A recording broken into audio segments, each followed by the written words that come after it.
So Google Earth ইঞ্জিনে যাওয়ার জন্য আমরা ফার্স্টে ক্রোম ব্রাউজারে যাব, সেখান থেকে আমরা সার্চ দিব গুগল আর্থ প্রো ইউজ করব।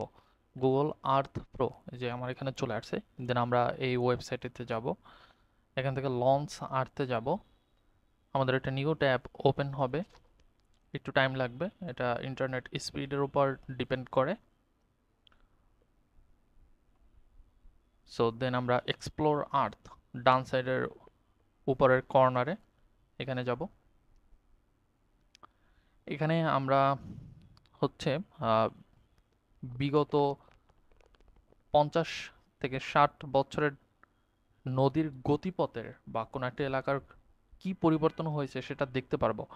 সো কখনো যদি আমরা কোনো একটা জায়গায় বাড়ি করতে চাই, তখন আমরা অবশ্যই এটা দেখে আগে এখান থেকে ডাটা অ্যানালাইসিস করে তারপর ওই জায়গাটায় বাড়ি করব।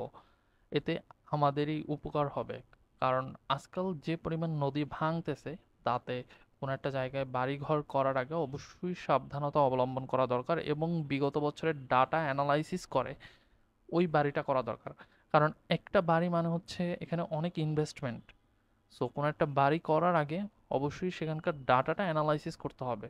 তা না হলে কিন্তু এটা নিজেদের জন্যই বিপদ হবে। সাপোজ আমি একটু যদি দেখাই যে কিভাবে আমরা ডাটাটা অ্যানালাইসিস করব।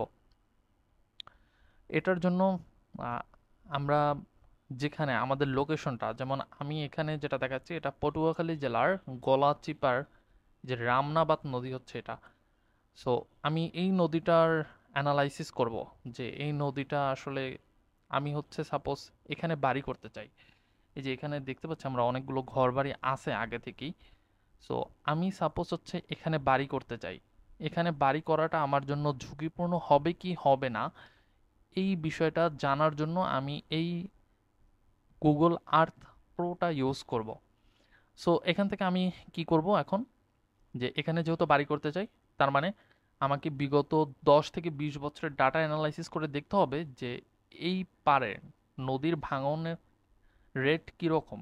নদী কি ভাঙতেছে, নাকি নদী ভাঙতেছে না, ভাঙলে সেটা কীরকম, অনেক বেশি পরিমাণে ভাঙতেছে নাকি খুব কম পরিমাণে ভাঙতেছে। সো এটা আমি একটু দেখব।